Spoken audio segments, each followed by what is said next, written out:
ठीक है। आज हम लोग यहाँ पे प्रॉक्सी चेन के बारे में डिस्कस करेंगे। आज का जो क्लास होगा प्रॉक्सी चेन के ऊपर। प्रॉक्सी चेन क्या है, थोड़ा मैं उसके पहले मैं थोड़ा तुम लोग को बोल दूँ एक्चुअली प्रॉक्सी चेन क्या होता है। देखो, इंटरनेट को एक्सेस करने के लिए देखो हम लोग इंटरनेट को डायरेक्ट एक्सेस कर सकते हैं या तो प्रॉक्सी की मदद से भी एक्सेस कर सकते हैं। ठीक है, तो एक प्रॉक्सी से अगर इंटरनेट को एक्सेस करेंगे तो उससे क्या होगा कि तुम्हारा जो अपना खुद का जो आईपी एड्रेस है तुम हाइड कर सकते हो। मतलब तुम्हारा जो अपना ओन आइडेंटिटी है, मतलब तुम इंटरनेट में तुम कौन सा आईपी एड्रेस है तुम इंटरनेट को मतलब यूज़ कर रहे हो, एक्सेस कर रहे हो, वो तुम्हारा जो रियल आईपी है वो हाइड हो जाएगा। हाइड मतलब क्या है कि जब भी कोई तुम किसी समझ लो कि एग्जांपल के हिसाब से तुम्हें किसी टारगेट को स्कैन करना है, कोई भी टारगेट समझ लो, ठीक है, किसी को स्कैन करना और स्कैन करते हुए कोई तुमको ट्रेस बैक कर सकता है। मतलब कोई ट्रेस करते हुए तुमको, मतलब तुम जो सोर्स आईपी है जिसमें से उसको स्कैन मतलब टारगेट को स्कैन किया जा रहा है, उसको सोर्स आईपी को मतलब स्कैन मतलब ट्रेस बैक करके निकाला जा सकता है। तो इससे बचने के लिए तरीका क्या है कि हम लोग प्रॉक्सी यूज़ करते हैं कि प्रॉक्सी की मदद से, अगर प्रॉक्सी के थ्रू अगर हम लोग किसी इंटरनेट को एक्सेस करते हुए अगर कोई भी टास्क करेंगे तो तुम्हारा खुद का जो आइडेंटिटी वो हाइड हो जाएगा। मतलब तुम्हारा अपना आईपी एड्रेस मतलब जो मतलब अपना तुम्हारा जो अपना आईपी एड्रेस वो किसी को मिलने वाला नहीं है। मतलब जो भी तुमको स्कैन मतलब अगर ट्रेस बैक करके अगर तुमको फाइंड आउट करना चाहे तो वो भी कर नहीं पाएगा, आईपी एड्रेस तुम्हारा निकाल नहीं पाएगा। तो एक तरह से अपना आईपी एड्रेस हाइड करने के लिए और सेकेंडली आईडीएस या तो फायरवॉल को इवेट करने के लिए हम लोग इसको प्रॉक्सी चेन का यूज़ करते हैं, प्रॉक्सी का यूज़ करते हैं। एक्चुअली प्रॉक्सी चेन क्या है, देखो वही प्रॉक्सी का ही मतलब मल्टीपल प्रॉक्सीज को जब एक साथ यूज़ करते हैं तो उसको बोलते हैं प्रॉक्सी चेन। ठीक है, तो यहाँ पे प्रॉक्सी चेन काली लिनक्स में क्या है, इनबिल्ट प्रॉक्सी चेन्स का नाम से एक इनबिल्ट ऑलरेडी एक सॉफ्टवेयर है जो कि हम लोग को प्रॉक्सी कॉन्फ़िगर करने के लिए तो प्रॉक्सी चेन के मदद से इंटरनेट को एक्सेस करने का हम लोग को यहाँ पे बेनिफिट मिलता है। तो प्रॉक्सी चेन एक सॉफ्टवेयर है, एक टूल है जो कि इनबिल्ट आता है काली लिनक्स में, उसी की मदद से हम लोग प्रॉक्सी कॉन्फ़िगर करेंगे, प्रॉक्सीज ऐड करेंगे। तो यहाँ पे सब हम लोग उसको प्रैक्टिकली करके देखते हैं, बोलने से बेहतर होगा कि प्रैक्टिकली करके समझ में आएगा। तो सबसे पहले मैं यहाँ पे प्रॉक्सी कॉन्फ़िगर करने से पहले मैं अपना जो खुद का आईपी एड्रेस है मैं एक बार वो दिखा दूँ। मैं यहाँ पे फायरफॉक्स पे जाते हुए गूगल को ओपन कर लेता हूँ। मैं जब बस गूगल में जाते हुए मैं अपना खुद का जो एड्रेस है या तो मेरा जो लोकेशन है, ठीक है, फ़िलहाल देख सकते हो यहाँ पे मैं यहाँ पे एक टाइप करता हूँ D N S leak test. यहाँ पे मेरा अपना आईपी एड्रेस, मेरा लोकेशन भी शो करेगा। मेरा आईपी एड्रेस क्या है देखो यहाँ पे, तो यहाँ पे अगर देखा जाए तो मेरा आईपी एड्रेस फ़िलहाल शो कर रहा है ये this one, okay, and 223 238 like that, and Guwahati from Guwahati दिख रहा है। तो चलो कोई बात नहीं। तो डीएनएस लीक टेस्ट के अगर मदद से हम लोग चेक कर रहे हैं तो मुझे ये आईपी मिल रहा है मेरा, ठीक है। तो अभी तक मैंने प्रॉक्सी कॉन्फ़िगर किया नहीं, तो राइट नाउ अभी मैं प्रॉक्सी कॉन्फ़िगर करने वाला हूँ। तो कैसे करना है मैं स्टेप बाय स्टेप करके दिखाता हूँ। सबसे पहले क्या करना होगा, मुझे यहाँ पे अपना टर्मिनल को ओपन करना होगा और ओपन करते हुए सबसे पहले तो मैं यहाँ पे ठीक है, यहाँ पे हम लोग क्या करेंगे, एक फ़ाइल है, कॉन्फ़िगरेशन फाइल है, उस फाइल को एक्सेस करना होगा। और फाइल का लोकेशन क्या है, फाइल का लोकेशन हो गया /etc and /proxy chains 4.conf, ठीक है, ये वाला फाइल हो गया। और इसको हम लोग ओपन करेंगे यूजिंग, या तुम इसको नैनो से ओपन करो, नैनो रीडर से ओपन करो, या तो वी आई रीडर से ओपन करो। मैं इसको वी आई रीडर यूज़ करके इसको इस फाइल को ओपन कर रहा हूँ। इसमें हल्का सा कुछ कॉन्फ़िगरेशन चेंजेस करना है, बाकी तो ऑलमोस्ट सेट रहता है यहाँ पे। तो मैंने ऑलरेडी इस फाइल को सेट करके रखा है ताकि टाइम बचे। तो मैं एक बार फाइल को ओपन करता हूँ। तो फाइल का लोकेशन ध्यान रखना, जस्ट वेट, हाँ।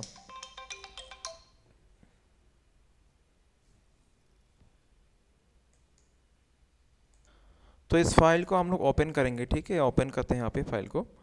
तो चलो ओपन करने के बाद हम लोग को कुछ यहाँ पे हल्का सा चेंजेस करना है। जैसे देखो यहाँ पे नीचे आते हुए देखो ये जो है, सॉरी, हाँ, तो यहाँ पे करना क्या है, देखो यहाँ पे सबसे पहले तो ये डायनेमिक चेंज जो ऑप्शन है इसको हम लोग को, अभी ये बाय डिफ़ॉल्ट में एक्चुअली कमेंट रहता है, मैंने इसको पहले से अनकमेंट करके रखा है टाइम सेव करने के लिए, मैंने पहले ही सारी फाइल को सेट करके रखा है। तो तुम लोग ध्यान रखना, ये बाय डिफ़ॉल्ट में कमेंट रहता है। कमेंट मतलब कुछ इस तरह से रहेगा, ये फाइल, ये जो डायनेमिक चेंज लिखा हुआ है यहाँ पे कुछ इस तरह से मिलेगा, इस तरह से ये कमेंट जैसा रहेगा, ठीक है, हैश लिखा रहेगा, इसके पहले हैश रहेगा। तुमको करना क्या है, इस फाइल में आते हुए बस नया कुछ एंट्री नहीं करना है, बस ये डायनेमिक चेन को यहाँ से डायनेमिक चेन जो लिखा हुआ है उसमें से हैश को रिमूव कर देना है, ठीक है, हटा देना है। तो डायनेमिक चेन को हम लोगों ने यहाँ पे एक्टिव कर दिया, एनाबल कर दिया। क्यों किया, क्यों देखो, क्योंकि हम लोग यहाँ पे मल्टीपल प्रॉक्सी यूज़ करेंगे। मल्टीपल प्रॉक्सी मतलब मल्टीपल आईपी एड्रेसेस, जब हम लोग इंटरनेट को एक्सेस करेंगे उन मल्टीपल आईपी के थ्रू, मतलब मेरा पीसी से मेरा एक्चुअल आईपी से रिक्वेस्ट जाएगा one of the proxy IP में जाएगा, ठीक है। फिर वो प्रॉक्सी आईपी क्या करेगा, दूसरा एक प्रॉक्सी आईपी को मेरा रिक्वेस्ट को फॉरवर्ड करेगा, फिर वो क्या करेगा और एक दूसरा एक प्रॉक्सी आईपी को मेरा रिक्वेस्ट को फॉरवर्ड करेगा। तो इस तरह से तुमने जितना भी प्रॉक्सी एड्रेस तुम्हारा सिस्टम में अभी तुमने सेट करके रखा है, उन हर प्रॉक्सीज को यूज करते हुए तुम्हारा रिक्वेस्ट को इंटरनेट तक पहुंचाया जाएगा, ठीक है। तो होता क्या है कि तुमको यहाँ पे मतलब कि जब भी कोई तुमको ट्रेस बैक करेगा तो तुम्हारा आईपी तो मिलने वाला है ही नहीं, उसको क्या मिलेगा, प्रॉक्सी का आईपी मिलेगा, ठीक है। और एक नहीं मल्टीपल प्रॉक्सी से थ्रू तुम्हारा रिक्वेस्ट बाहर जा रहा है, तो तुम तक पहुंचना एक तरह से इम्पॉसिबल हो जाता है एक्चुअल आईपी तक पहुंचना। तो डायनेमिक चेन क्या करता है, उन हर प्रॉक्सीज को, समझ लो मैंने यहाँ पे अपना सिस्टम में 3 से 4 या 5 मैंने प्रॉक्सी एड्रेस ऐड करके रखा है। तो डायनेमिक चेन एक ऑप्शन एनाबल रहने से क्या होगा, उन हर प्रॉक्सीज को यूज़ किया जाएगा। उनमें से अगर कोई प्रॉक्सी अगर सपोज लो मतलब लाइव नहीं है या तो काम नहीं कर रहा, तो उसको स्किप कर दिया जाएगा। समझ लो मेरे पास 5 प्रॉक्सीज है, ठीक है ना, तो 5 प्रॉक्सी में से समझ लो 1 या 2 काम नहीं कर रहा, तो कोई बात नहीं, बाकी जो 3 है उसको यूज़ करके ही मेरा रिक्वेस्ट को छोड़ा जाएगा। अगर सब कुछ ओके तो अच्छा बात है, तो पूरा सभी को यूज़ करके रिक्वेस्ट को छोड़ा जाएगा। अगर उसमें से 1 2 3 या डाउन है, जो भी हो, मतलब डायनेमिक में ये कोई दिक्कत नहीं है, कोई डिफिकल्टी नहीं है कि अगर कोई एक प्रॉक्सी डाउन तुम्हारा रिक्वेस्ट बाहर नहीं जाएगा, ऐसा बात नहीं है। तो इसीलिए हम लोग डायनेमिक चेन को इनेबल करते हैं। इसमें क्या होता है, जो भी प्रॉक्सी वहाँ पे इनेबल, जो भी प्रॉक्सीज है वहाँ पे उनमें से जो भी काम कर रहा है लाइव है, उसको यूज़ करते हुए रिक्वेस्ट को बाहर छोड़ा जाएगा। लेकिन यहाँ पे देखो नीचे और भी ऑप्शन है, जैसे स्टिक चेन। तो 3 ऑप्शन है, dynamic chain, stick chain and random chain. तो हम लोग डायनेमिक चेन को इनेबल करते हैं, स्टिक चेन को हम लोग इनेबल नहीं करेंगे। इसमें क्या होगा देखो, अगर तुम्हारा कोई भी मतलब समझ लो कि 5 प्रॉक्सी है तो पाँचों को ही यूज़ करना ही पड़ेगा। अगर उसमें से कोई एक डाउन हो गया तो तुम्हारा जो रिक्वेस्ट है वो बाहर नहीं जाएगा, ठीक है। समझ लो प्रॉक्सी तुम्हारा एक्चुअल आईपी से रिक्वेस्ट गया प्रॉक्सी IP1 तक, प्रॉक्सी IP1 ने छोड़ा रिक्वेस्ट को प्रॉक्सी IP2 तक, लेकिन प्रॉक्सी IP2 क्या है, अभी डाउन है, वो काम नहीं कर रहा है, समझ लो। तो उससे क्या होगा, तुम्हारा रिक्वेस्ट फर्दर बाहर जाएगा नहीं, वहीं पे ड्रॉप हो जाएगा।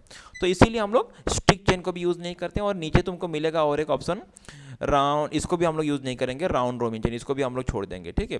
तो नीचे रैंडम, सॉरी ये रैंडम चेन और एक है, ये रैंडम चेन है, इसको भी हम लोग इसको भी यूज़ नहीं करेंगे। सीधा सा बात है, यहाँ पे जो सबसे बेस्ट सुइटेबल ऑप्शन है वो हो गया डायनेमिक चेन, उसको ही हम लोग यूज़ कर लेंगे। और फाइनली नीचे जाते हुए मतलब जस्ट डायनेमिक चेन का जो कमेंट ऑप्शन है उसको हटा देना है और बाकी सबको कमेंट करते हुए आगे जाना है। देखो ऑलरेडी कमेंट पहले से ही है। और यहाँ पे ध्यान रखना, ये जो प्रॉक्सी DNS लिखा हुआ है, ये जो लाइन है अभी प्रॉक्सी DNS, ये जस्ट अनकमेंट होना चाहिए। और नीचे जाएंगे हम लोग, बाकी जो ऑप्शन तुमको यहाँ पे दिख रहा है जैसे अनकमेंटेड ऑलरेडी है, ये पहले से ही अनकमेंट रहता है, तुमको करने का जरूरत नहीं। अगर नहीं है तो ध्यान में रखना, ये सबको अनकमेंट कर लेना। Remote DNS subnet, TCP read time out और TCP कनेक्ट टाइम आउट, ये सबको अनकमेंट कर लेना। मतलब अगर बाय डिफॉल्ट में कमेंट रहता है तो इसको कमेंट को हटा देना, ठीक है। और DNS प्रॉक्सी जो लिखा हुआ था प्रॉक्सी DNS, इसको भी कमेंट से हटा देना।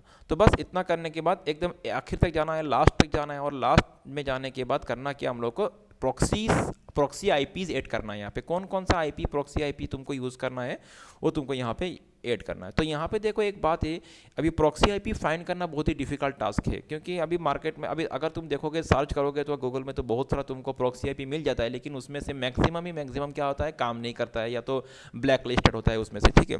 तो इसीलिए ये थोड़ा समय लगता है। तो मैंने थोड़ा मेहनत करके निकाला है कुछ प्रॉक्सी IPs को, जो कि मैंने यहाँ पे ऑलरेडी ऐड करके रखा है प्रॉक्सी IPs, ठीक है। तो यहाँ पे कुछ मैंने प्रॉक्सी IP ऐड करके रखा है। तो इसी ढंग से इसी फॉर्मेट से हम लोग को ऐड करना है। तो बाय डिफ़ॉल्ट में पहला जो तुमको यहाँ पे लाइन दिख रहा है, ये लाइन बाय डिफ़ॉल्ट में पहले से ही एंट्री रहता है, यहाँ पे तुमको इसको कुछ एंट्री नहीं करना है। हम लोग को बस नीचे मैंने ये कुछ प्रॉक्सीज मैंने मैन्युअली ऐड किया है, ये पहला जो है ये बाय डिफ़ॉल्ट में एंट्री रहता है। बस इसी फॉर्मेट को फॉलो करते हुए हम लोग को प्रॉक्सी सेट करना है। तो प्रॉक्सी में प्रॉक्सी टाइप क्या होगा, SOCKS 4 होगा, SOCKS 5 होगा, HTTPS होगा। तो मोस्टली हम लोग SOCKS 5 या SOCKS 4 को यूज़ करते हैं, जो कि ज़्यादा मतलब काम में आता है, ठीक है। ये थोड़ा सिक्योर्ड है, इसीलिए ये थोड़ा सिक्योर्ड है, इसीलिए हम लोग इसको यूज़ करते हैं। क्योंकि प्रॉक्सी टाइप तो बहुत सारा यहाँ पे लिखा हुआ है, देखो HTTP SOCKS 4 SOCKS 5 है, तो हम लोग मोस्टली SOCKS 4 एंड SOCKS 5 को यूज़ करते हैं, जो कि सिक्योर्ड है। तो मैंने कुछ प्रॉक्सीज यहाँ पे मैन्युअली ऐड करके रखा है, चलो ठीक है। तो मेरा फाइल को मैंने यहाँ पे पहले से ही इसको मॉडिफाई करके रखा है टाइम सेव करने के लिए। तो यही हम लोग को बस यहीं पे इस फाइल की यही सब कुछ हल्का सा कॉन्फ़िगरेशंस करना है, सेटिंग मॉडिफिकेशन करना है यहाँ पे, और इसको सेव करके बाहर जाना है। तो मैं यहाँ से इसको सेव करते हुए, फिलहाल तो मेरा ऑलरेडी सेव है ये, मैं तो विदाउट सेव किए ही मैं इसको बाहर जा रहा हूँ, ठीक है, मतलब मेरा ऑलरेडी पहले से ही सेव किया हुआ है फाइल। तो बस पहला काम हो गया ये कि तुमको proxy change.4.conf में जाके हुए उस फाइल को हल्का सा मॉडिफाई करना है। क्या मॉडिफाई करना है मैंने बोल दिया अभी। अगला काम क्या, यहाँ पे एक सर्विस है, सर्विस का नाम हो गया टॉर सर्विस को यहाँ पे स्टार्ट करना है। टॉर ब्राउज़र नहीं, टॉर सर्विस, क्योंकि टॉर ब्राउज़र तो वो अलग सा चीज़ तुमको पता होगा शायद बहुतों को। तो यहाँ पे हम लोग जो करेंगे वो टॉर सर्विस। अगर टॉर सर्विस तुम्हारा सिस्टम में बाय डिफ़ॉल्ट में इंस्टॉल नहीं है तो तुम apt-get install tor कमांड से इसको इंस्टॉल कर लेना। फिलहाल मेरा यहाँ पे टॉर सर्विस इंस्टॉल है, ठीक है, तो इस कमांड के थ्रू टॉर को इंस्टॉल कर लेना। फिलहाल मेरे यहाँ पे टॉर इंस्टॉल है। अगर टॉर इंस्टॉल है तो जस्ट हम लोग को इस सर्विस को स्टार्ट करना है। तो यहाँ पे हम लोग लिखेंगे service Tor start, service Tor START start, ठीक है। अगर सर्विस इंस्टॉल है उसको स्टार्ट करना है, तो इंस्टॉल का कमांड मैंने बोल दिया, once you install the service you have to start the service. तो service Tor start, enter press करो तो सर्विस मेरा क्या हो गया, स्टार्ट। 1 second just wait. हाँ, तो ठीक है, मैंने ये कमांड ऑलरेडी यहाँ पे लॉन्च कर दिया। तो सर्विस स्टार्ट हो चुका है। चेक करना है तो हम लोग यहाँ पे टाइप करेंगे सर्विस, ये सर्विस प्रॉपर्ली इंस्टॉल हुआ कि नहीं। अगर चेक करना है तो यहाँ पे टाइप करेंगे सर्विस टॉर स्टेटस, ठीक है, service Tor status, enter press करो। अगर देखो यहाँ पे क्या लिखा हुआ है, एक्टिव, मतलब ये सर्विस अभी एक्टिव है, सर्विस अभी चल रहा है, ठीक है। चलो, एंड तो पहला काम क्या है, इस फाइल को मॉडिफाई करना है। सेकंड क्या है करना है कि apt-get इंस्टॉल टॉर से तुमको टॉर सर्विस को इंस्टॉल करना है। उसके बाद करना है कि सर्विस को स्टार्ट करना है, सर्विस स्टार्ट, इसका स्टार्ट कमांड लगाते हुए, एंड फाइनली इसका स्टेटस चेक कर लो। और अभी नाउ सब कुछ हो गया, वी आर रेडी। हम लोग अभी प्रॉक्सी चेन को यूज़ करते हुए इंटरनेट को एक्सेस कर सकते हैं। तो यहाँ पे कैसे एक्सेस करना है, मैं जस्ट फाइनल 2 कमांड से उसको दिखाता हूँ। देखो, तो थोड़ा देर पहले जब मैंने तुम लोग को दिखाया था विदाउट प्रॉक्सी यूज़ करते हुए, जब मेरा अपना आईपी, खुद का आईपी, रियल आईपी दिखा रहा था, ठीक है। तो अभी मैं प्रॉक्सी चेन यूज़ करते हुए तुमको आईपी चेक करके दिखाऊंगा, या तो लोकेशन। तो चलो प्रॉक्सी चेन यूज़ करते हैं। यहाँ पे उसको यूज़ करने के लिए पहले लिखना पड़ेगा प्रॉक्सी चेन्स, फिर प्रॉक्सी चेन्स लिखना है। उसके बाद तुमको लिखना है किस ब्राउज़र के थ्रू। और एक बात याद रखना, अगर तुम्हारा यहाँ पे फायरफॉक्स है तो फायरफॉक्स अगर पहले से ही ओपन है उसको क्लोज कर लेना, क्योंकि अभी हम लोग जो ब्राउज़र को ओपन करेंगे, फायरफॉक्स को ओपन करेंगे तो इस तरह से ओपन करेंगे कमांड के थ्रू। तो प्रॉक्सी चेन्स फायरफॉक्स, ठीक है, उसके बाद फायरफॉक्स, उसके बाद जैसे तुमको कौन सा ये तो ब्राउज़र का नेम हो गया, पहले तो लिखना है प्रॉक्सी चेन, उसके बाद ब्राउज़र का नेम, उसके बाद कौन सा साइट को तुमको एक्सेस करना है। तो मैं सपोज यहाँ पर समझ लो कि google.com को ही मैं एक्सेस करने वाला हूँ। सो प्रॉक्सी चेन्स फायरफॉक्स google.com, ठीक है। तो इससे क्या होगा, फायरफॉक्स लॉन्च होगा। अभी ध्यान रखना, डायरेक्ट ओपन करने से प्रॉक्सी चेन काम नहीं करेगा, जस्ट इस तरह से मुझे इसको लॉन्च करना होगा, प्रॉक्सी चेन्स फायरफॉक्स। अगर कोई दूसरा साइट ओपन करना है तो उस साइट का यहाँ पे URL टाइप कर देना। तो एंटर प्रेस कर रहा हूँ। तो इससे क्या होगा तुम्हारा, अभी देखो, तो इसमें थोड़ा टाइम लगता है। नॉर्मल जब हम लोग किसी साइट को ओपन करते हैं तो इंस्टेंटली हो जाता है, लेकिन हालांकि हम लोग प्रॉक्सी चेन यूज़ करते हुए इस पेज को ओपन कर रहे हैं तो थोड़ा समय लगता है, क्योंकि एक प्रॉक्सी दूसरे प्रॉक्सी को फॉरवर्ड करता है, तो थोड़ा यहाँ पे हल्का सा समय लगता है। तो इसके लिए हम लोग को थोड़ा वेट करना पड़ेगा। एंड वंस ये लोड हो जाए तो थोड़ा समय के लिए मैं इसको पॉज करता हूँ। अकबर एक बार ये लोड हो जाए उसके बाद मैं तुम लोग को यहाँ पे कंटिन्यू करके दिखाऊंगा। तो ये भी लोड हो रहा है थोड़ा समय के।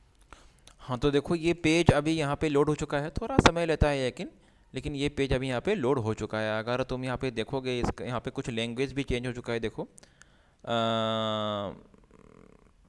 अच्छा ठीक है, अभी फ़िलहाल लैंग्वेज के थ्रू नहीं, मैं इसका आईपी चेक करके दिखाता हूँ एक बार, ठीक है। जस्ट वेट करो, फुल थोड़ा समय लगता है इसमें लोड होने के लिए।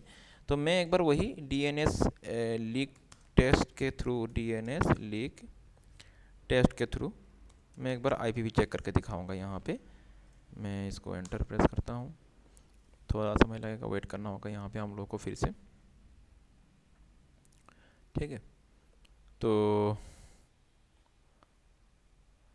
अच्छा, ये देखो यहाँ पे आईपी नोटिस करो, ये देखो यहाँ पे आईपी एड्रेस क्या आ रहा है, कोई दूसरा आईपी दिखा रहा है, ठीक है, 98.162.25 या 29, मतलब ये, क्योंकि अगर मैंने थोड़ा देर पहले तुम लोग को दिखाया था वो अलग आईपी था। मैं तो अभी फिर से दिखा दूंगा विदाउट प्रॉक्सी चेन यूज़ करते हुए मेरा आईपी क्या होता है। फिलहाल देखो आईपी ये है मेरा 98.162, मतलब कोई दूसरा आईपी से मेरा रिक्वेस्ट जा रहा है, ठीक है। मेरा ये मेरा आईपी शो हो रहा है। या तो तुम ऐसे भी चेक कर सकते हो यहाँ पे डायरेक्ट,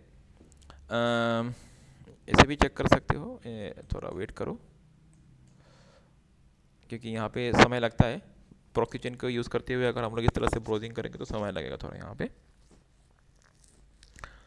तो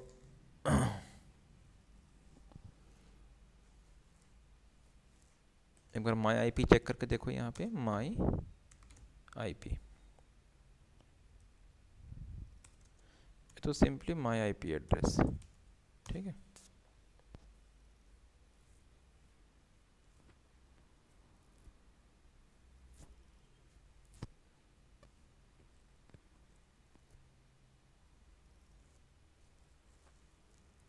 एक बार हम लोग इसके थ्रू चेक करेंगे और एक बार प्रॉक्सी चेन को क्लोज करते हुए डायरेक्टली चेक करेंगे आईपी एड्रेस क्या है, तो समझ में आएगा बेहतर से।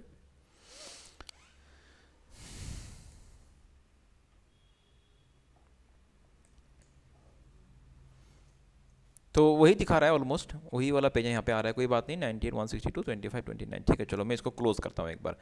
अभी बिना प्रॉक्सी चेन का, विदाउट प्रॉक्सी चेन, मैं ये सबको क्लोज कर दे रहा हूँ। मेरा ये सबको मैं यहाँ पे क्लोज कर दे रहा हूँ। मैंने यहाँ पे प्रॉक्सी चेन यूज़ ना करते हुए मैं अगर ब्राउज़र को ओपन करूँ, ठीक है, डायरेक्ट ओपन करूँ तो वो वहाँ पे प्रॉक्सी चेन यूज़ नहीं होगा। तो मैं डायरेक्ट फायरफॉक्स को ओपन करते हुए यहाँ पे अपना आईपी चेक करके दिखाता हूँ मैं। एंड गूगल को, पहले तो मैं गूगल को ओपन कर लूँ और यहाँ पे देखो विदाउट प्रॉक्सी चेन यूज़ करेंगे तो ये जल्दी से ओपन होता है। तो यहाँ पे मैं चीज़ दिखाता हूँ, DNS लीक टेस्ट। यहाँ पे अगर आईपी देखो तो मेरा आईपी अभी दूसरा कुछ है। ये हो गया actual IP, this is the actual IP, just wait, this is the actual IP. Okay, so I think समझ में आ गया होगा। तो इस तरह से हम लोग प्रॉक्सी चेन को कॉन्फ़िगर करते हैं। तो ये प्रैक्टिस करना तुम लोग, बाकी नेक्स्ट क्लास में न्यू टॉपिक को आगे जाएंगे हम लोग।